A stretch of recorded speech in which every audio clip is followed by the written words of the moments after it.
Regarde tes mains, ces doigts tachés de café, ces touches qui claquent, ces lignes que tu traces chaque jour. Regarde ton agenda, ces notifications qui s'empilent comme des pierres de guet. Chaque rappel, un rappel de ce que tu dois encore faire. Regarde dans le miroir, ces cernes qui s'étirent sous tes yeux, ce reflet fatigué qui te regarde et qui ne dit rien. Tu es épuisé, tu es vidé, et pourtant, tu es exactement au même point que l'an passé. Pourquoi ? Parce que tout ce qu'on t'a vendu, le grind, le sacrifice, le « travail plus, tu auras plus », n'est qu'un mensonge millénaire, une illusion soigneusement entretenue. Depuis que tu tiens tes premiers crayons, on t'a fait croire que si tu gardais la tête baissée, si tu poussais plus fort, si tu supportais plus de douleur, le monde te remettrait une couronne. Ce n'est pas la vérité. Le monde ne récompense pas ceux qui portent les pierres les plus lourdes. Il récompense celui qui possède la carrière. Les travailleurs les plus durs de l'histoire n'étaient pas les rois. Ils étaient les esclaves qui ont bâti les pyramides, les ouvriers qui ont creusé les tunnels, les hommes qui ont soulevé les blocs de pierre pendant que les pharaons se prélassaient dans leurs tombeaux. Aujourd'hui, tu bâtis le monument de quelqu'un d'autre avec ta sueur, ton temps, ton énergie. Tu ressens cette rage silencieuse, ce sentiment que le jeu est truqué. Il l'est. Niccolò Machiavel, 500 ans avant que le mot « hustle » n'existe, avait déjà décodé le jeu du pouvoir. Il savait que le pouvoir ne naît pas du frottement, il naît du levier. Il savait que le vrai stratège ne travaille pas plus, il travaille différemment. Il savait que chaque effort que tu dépenses sans retour est une chaîne qui t'enlace davantage. Nous allons démonter le culte de l'effort, faire une autopsie psychologique de ton éthique de travail et révéler comment ton ambition est utilisée comme une arme contre toi. Tu vas comprendre la différence entre la bête de somme et l'architecte. La plupart des hommes meurent fatigués, tenant une pelle, attendant un remerciement qui n'arrivera jamais. Mais il existe un autre chemin, un chemin plus froid, où l'on fait moins, mais où l'on contrôle davantage, où l'on cesse de saigner pour quelques pièces et commence à se positionner pour le pouvoir. Pour emprunter ce chemin, il faut être prêt à tuer la partie de soi qui réclame l'approbation, à être perçu comme paresseux par les ignorants, pour être craint comme stratège par les élites. Le commutateur est dans ton esprit. Une fois basculé, tu ne regarderas plus jamais une journée de travail acharnée de la même façon. Commençons par la réalité brutale de ton énergie. La société t'a convaincu que ton énergie est bon marché, qu'elle est une ressource renouvelable que tu dois verser librement à l'autel de ton travail, de tes relations, de tes side hustles.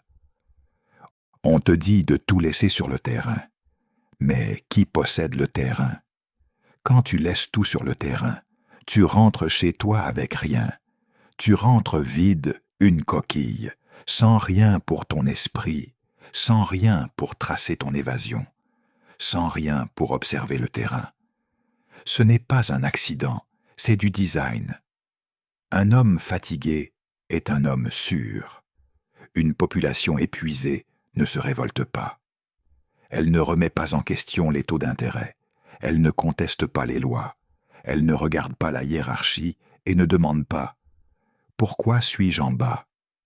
Elle est trop occupée à survivre au quotidien. Machiavel comprenait que le prince, le dirigeant, doit conserver une réserve de force. Si le prince est épuisé, il commet des erreurs. S'il est frénétique, il devient prévisible. Pense à la personne la plus puissante que tu connais, à la plus riche. Qu'auront-ils ? Surchauffent-ils sous la pression d'une échéance? Non. Ils avancent lentement, parlent doucement, profitent du loisir. Le loisir n'est pas un luxe, c'est une arme. C'est dans les moments de calme que la stratégie naît. Quand tu es en plein grind, la tête baissée, les yeux sur la terre, tu ne vois pas le couteau qui vient derrière ton dos, tu ne vois pas l'opportunité à l'horizon. La culture du hustle que tu vois sur les réseaux sociaux n'est qu'une propagande, le gladiateur qui convainc les autres gladiateurs que mourir dans l'arène est glorieux. Elle entretient le spectacle pour l'empereur. Tu dois garder ton énergie comme de l'or. Chaque once d'effort doit avoir un retour sur investissement calculé. Si tu travailles dur seulement pour maintenir, tu ne travailles pas, tu es exploité. Le travail acharné sans levier n'est qu'une forme lente de suicide. Pourquoi te sens-tu coupable quand tu restes immobile? Pourquoi un dimanche après-midi, de rien fait-il sentir comme un crime? Parce que tu as été endoctriné dans une morale qui associe souffrance et bonté. Tu crois que si ça fait mal, ça fonctionne. Tu crois que sacrifier ton sommeil, ta santé, ta raison, c'est noble. C'est la morale de l'esclave. Dans l'Antiquité et à la Renaissance, le travail n'était pas un symbole de statut, c'était une nécessité pour ceux qui n'avaient aucun pouvoir. L'élite ne se vantait pas du nombre d'heures passées à travailler. Elle se vantait de son patronage, de son influence, de son pouvoir de déplacer des armées d'un simple sigle. Aujourd'hui, on a inversé cela. Les PDG se lèvent à 3 heures du matin pour prouver qu'ils veulent plus. Les influenceurs publient des photos de perfusion d'IV parce qu'ils se sont poussés jusqu'au bord du coma. C'est une maladie. Tu traites ton corps comme une voiture de location que tu n'as pas à rendre. Machiavel verrait cela et rirait. Il l'appellerait la plus haute folie. Détruire l'instrument le plus précieux, ton corps et ton esprit, pour l'apparence. La douleur n'est pas un crédential. La souffrance n'est pas une monnaie. Tu ne peux pas déposer ton burn-out à la banque. Tu dois détacher ta valeur de ta lutte. Tu n'es pas précieux parce que tu souffres. Tu es précieux à cause de ce que tu contrôles. Le système adore le martyr. Il adore l'employé qui reste tard, sans demander d'heures supplémentaires, le partenaire qui donne tout sans rien demander. Il les consomme, les digère, puis les remplace. Comprends ceci, tu es remplaçable.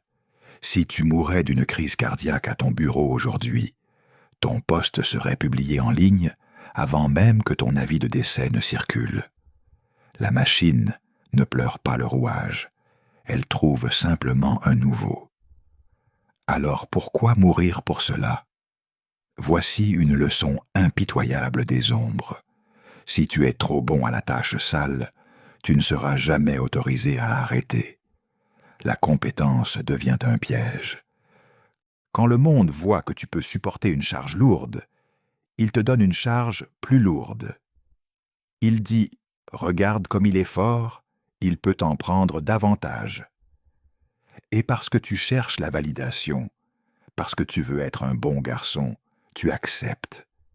Tu dis oui, tu portes le poids de ton patron incompétent, de tes collègues paresseux, de ta famille chaotique. Tu deviens le mulet du troupeau.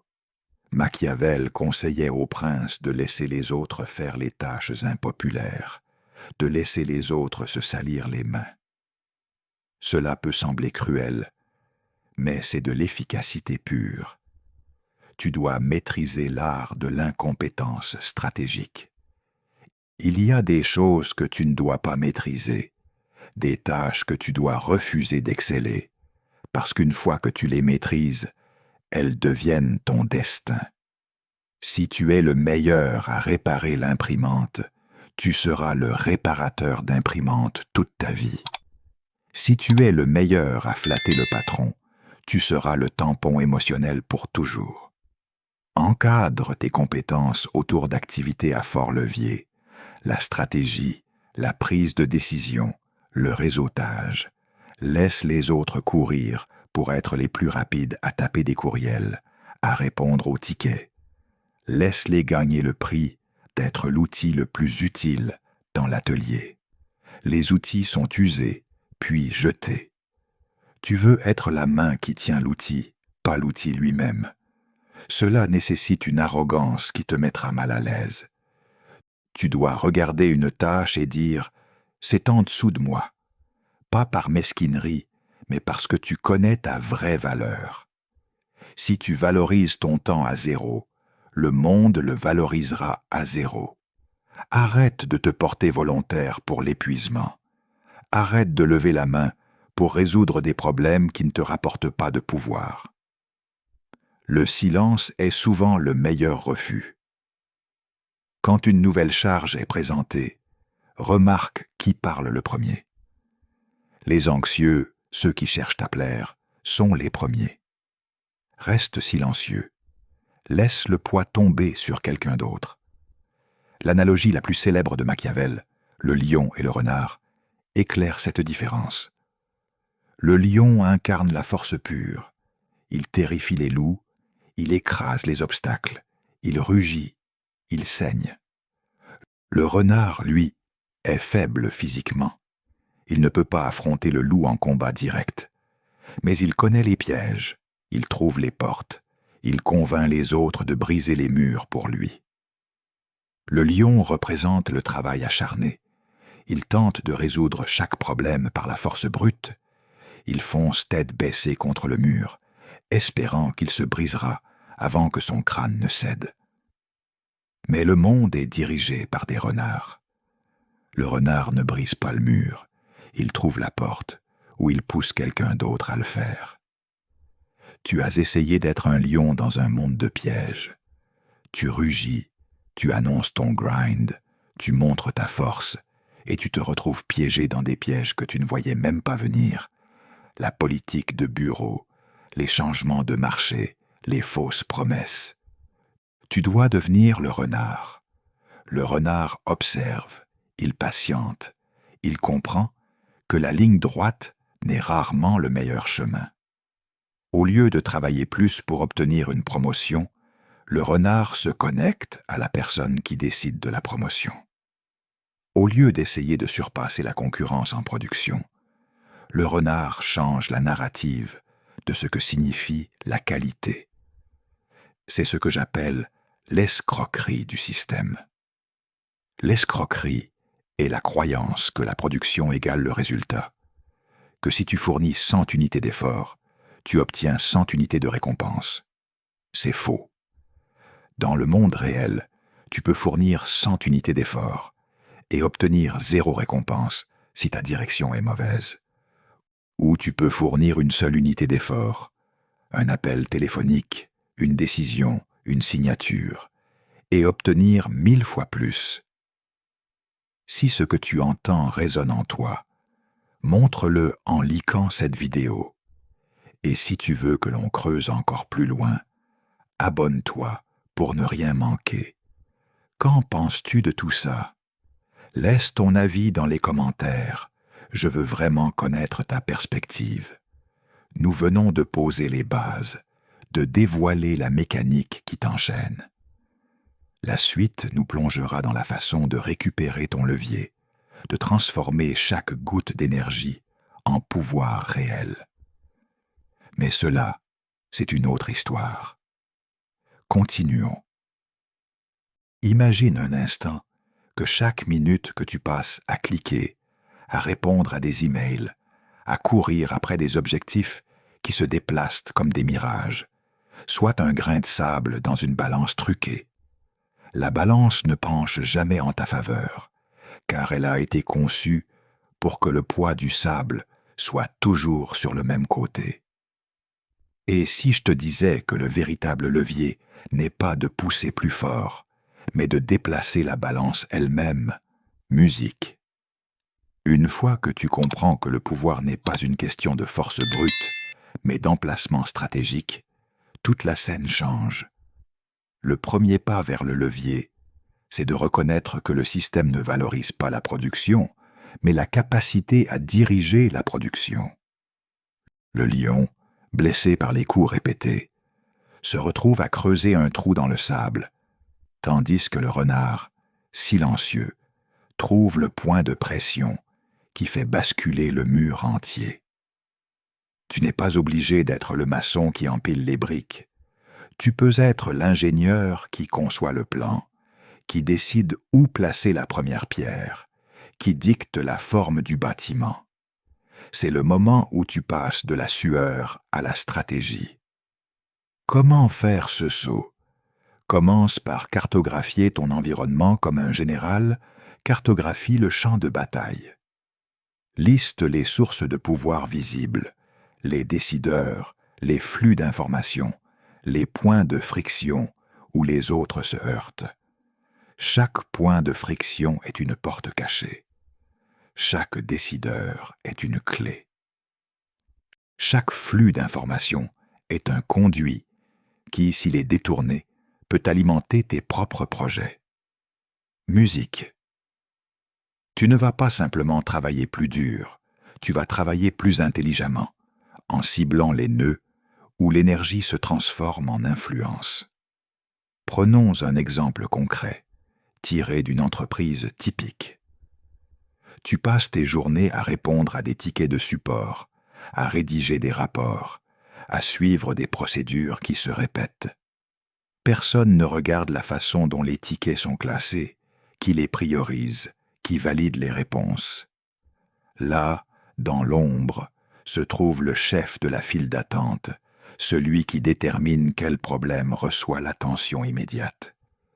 Si tu te positionnes, non pas comme le technicien qui résout le ticket, mais comme le coordinateur qui réorganise la file, tu deviens le maître du flux.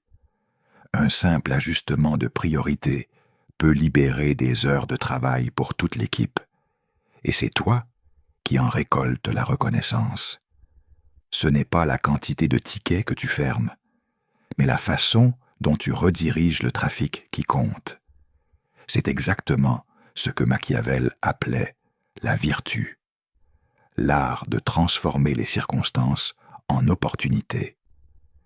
Il ne parlait pas de force physique, mais de la capacité à lire le jeu, à anticiper les mouvements, à créer des alliances qui te placent au centre de la décision. Tu dois aujourd'hui devenir le maître d'échecs de ton quotidien, déplacer tes pièces avant même que tes adversaires ne comprennent que la partie a commencé. Musique. La plupart des gens ne voient jamais le jeu. Ils ne font que jouer leurs cartes à l'aveugle. Toi, tu vas apprendre à voir le tableau complet. Le deuxième pilier du levier, c'est la désinformation de soi-même. Nous avons grandi avec l'idée que le mérite se mesure en heures supplémentaires, en nuits blanches, en sacrifices. Cette équation est une illusion, un leurre qui maintient les masses occupées à courir dans le même cercle. Chaque fois que tu te dis « je travaille trop », tu renforces la chaîne qui t'attache à la roue. Mais si tu renverses la narration, si tu proclames que chaque heure sauvée est une heure investie dans la construction de ton empire personnel, tu changes la dynamique intérieure. Ta perception devient ton bouclier. Musique. Le véritable pouvoir naît quand tu décides que ton temps n'est plus une ressource à dilapider, mais une monnaie rare que tu dépenses uniquement où le retour est exponentiel. Pour instaurer cette nouvelle monnaie, commence par des micro-déplacements. Identifie une tâche qui consomme 20 minutes chaque jour sans créer de valeur réelle. Remplace-la par une action qui génère un contact clé, un appel décisif, un court texte qui ouvre une porte. Réduis chaque micro-geste inutile à une fraction de son ancien poids. En accumulant ces micro-gains, tu libères des heures qui, lorsqu'elles sont réaffectées à la création de réseaux, à l'étude de stratégies, à la conception de projets, deviennent un multiplicateur de pouvoir. Ce n'est pas la quantité d'efforts qui compte, mais la qualité de l'endroit où cet effort est appliqué. Le troisième axe, et le plus subtil, est la création d'une image de laziness calculée. Dans une société qui glorifie le hustle, être perçu comme paresseux est une arme. Les gens qui ne courent jamais ne sont jamais épuisés. Ils restent toujours en position de choisir leur bataille. Si tu adoptes volontairement un rythme plus lent, tu forces les autres à se demander comment tu réussis à rester en tête, malgré tout. Cette perception crée une aura de mystère, un espace où les hypothèses se forment, où les rivaux hésitent à s'en prendre à toi.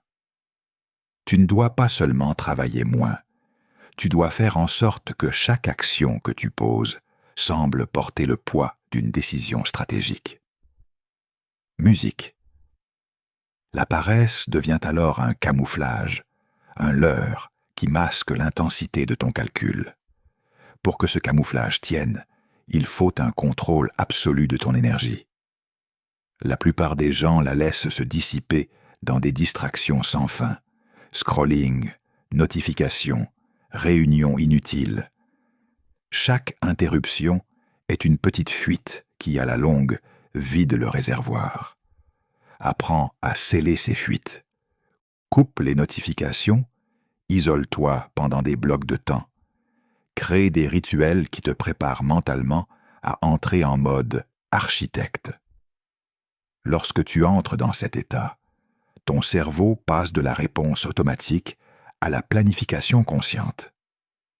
C'est là que la vraie puissance se forge, dans le silence de la réflexion, loin du bruit des exigences superficielles. Un autre levier, souvent négligé, est la capacité à déléguer sans perdre le contrôle. Le renard ne porte pas tout le fardeau. Il sait comment placer les autres dans la chaîne de valeur. Tu n'es pas obligé d'accomplir chaque tâche toi-même. Identifie les fonctions qui peuvent être externalisées, les tâches qui ne nécessitent pas ton génie, et confie-les à des personnes qui les exécuteront avec plus d'efficacité.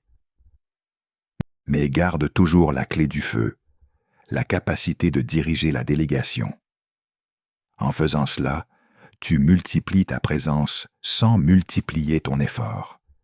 C'est le principe du multiplicateur, où une seule décision à haute valeur crée des retombées exponentielles. Machiavel nous enseignait que le prince doit toujours sembler agir par nécessité, même lorsqu'il orchestre chaque mouvement. Tu dois donc cultiver cette apparence d'innocence, de conformité, tout en tirant les ficelles en coulisses. Quand les autres voient un simple employé qui se contente de son poste, ils ne soupçonnent pas le stratège qui redessine le tableau. Cette invisibilité est un bouclier. Elle te permet d'avancer sans être ciblé, d'accumuler du capital social et du pouvoir sans éveiller la jalousie. Musique. Loin des projecteurs, c'est là que naissent les vraies révolutions. Passons maintenant à la dimension émotionnelle. La peur du rejet, le besoin d'approbation, la honte d'être perçu comme paresseux sont des chaînes invisibles qui te retiennent. Tu dois les briser en les reprogrammant. Chaque fois que tu sens l'envie de te justifier, rappelle-toi que la justification est le carburant du système qui veut te garder occupé. Remplace la justification par la conviction que chaque moment de repos est un investissement dans ton futur empire. Cette reprogrammation mentale crée une résilience qui te protège contre les critiques extérieures. Quand le monde te dira que tu ne travailles pas assez, réponds simplement que tu travailles différemment que tu choisis tes batailles avec la précision d'un chirurgien. Il est temps maintenant de parler de la mise en pratique concrète. Commence par un audit de ta journée typique. Note chaque activité, chaque interruption, chaque moment où tu te sens vidé. Classe ces moments en 3 catégories: indispensables, interchangeables, éliminables. Les indispensables sont les points de levier que tu dois protéger à tout prix. Les interchangeables sont ceux que tu peux déléguer ou automatiser. Les éliminables sont les pertes de temps que tu dois couper sans pitié. Cette cartographie te donne une vue claire où placer tes efforts. Musique. Une fois cette carte dessinée, crée un plan d'action en 3 phases: réduction, délégation, optimisation. Phase 1. Réduction consiste à supprimer les activités éliminables. Bloque les réseaux sociaux pendant les heures de travail. Désinstalle les applications qui te distraient. Impose des limites de temps aux réunions inutiles. Phase 2. Délégation. Implique de trouver des partenaires fiables, des assistants virtuels, des collègues prêts à prendre en charge les tâches interchangeables. Communique clairement tes attentes, mets en place des indicateurs de performance et garde toujours le contrôle de la direction. Phase 3. Optimisation. Est le moment où tu réaffectes le temps libéré aux activités de levier. Networking stratégique, apprentissage de compétences rares, conception de projets à haute valeur ajoutée. Chaque heure récupérée devient un multiplicateur de ton influence. Pendant ces phases, garde à l'esprit que le véritable pouvoir ne se montre pas dans les titres, mais dans la capacité à faire bouger les pièces sans être vu. Tu deviendras le maître d'ombre qui, sans jamais lever le poing, fait plier les montagnes. Cette discrétion est la clé de la longévité. Les tyrans qui brandissent le pouvoir ouvertement finissent souvent par être renversés par ceux qui opèrent dans le silence. Musique. Sois ce silence qui façonne le futur. À ce stade, tu te demandes peut-être comment mesurer tes progrès. La réponse réside dans les indicateurs qualitatifs plutôt que quantitatifs. Observe les changements de perception autour de toi, les personnes qui te consultent pour des décisions, les invitations à rejoindre des projets stratégiques, la fréquence à laquelle ton avis est sollicité. Ce sont les signes que ton levier s'est déplacé. Ne compte pas les heures travaillées, compte les portes que tu as ouvertes. Chaque porte est un point de franchissement qui te conduit plus haut. Enfin, n'oublie jamais que le jeu du pouvoir est un marathon, pas un sprint.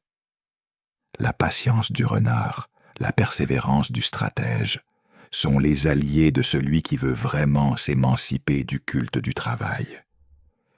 Chaque petite victoire s'accumule, chaque petite perte d'énergie récupérée alimente la prochaine grande manœuvre. Reste vigilant, reste affamé de connaissances, reste attentif aux signaux du terrain. Le monde change constamment, et ceux qui s'adaptent sont ceux qui survivent. Si ce que tu viens de lire résonne en toi, montre-le en laissant un like. Chaque geste de soutien alimente la propagation de cette vérité et nous aide à créer une communauté qui refuse les chaînes du grind inutile. Si tu sens que tu veux aller plus loin, abonne-toi, car les prochains épisodes dévoileront les techniques avancées de manipulation de perception, les secrets des réseaux invisibles et les stratégies pour transformer chaque interaction en levier de pouvoir. Partage tes réflexions dans les commentaires. Quelle étape penses-tu être la plus difficile à mettre en place? Quelle porte veux-tu ouvrir dès aujourd'hui? Tes réponses nourrissent la discussion et permettent à chacun de progresser. Nous sommes à l'orée d'une transformation. Tu n'es plus le simple bûcheron qui abat les arbres pour le compte d'un seigneur. Tu deviens le cartographe qui dessine le territoire, le maître d'échecs qui place les pièces, le renard qui, dans l'ombre, détermine le cours du jeu.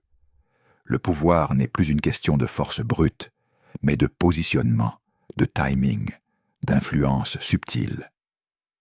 Musique. Souviens-toi que chaque goutte d'énergie que tu récupères n'est pas seulement du temps gagné, mais du capital de pouvoir que tu peux investir où cela compte vraiment.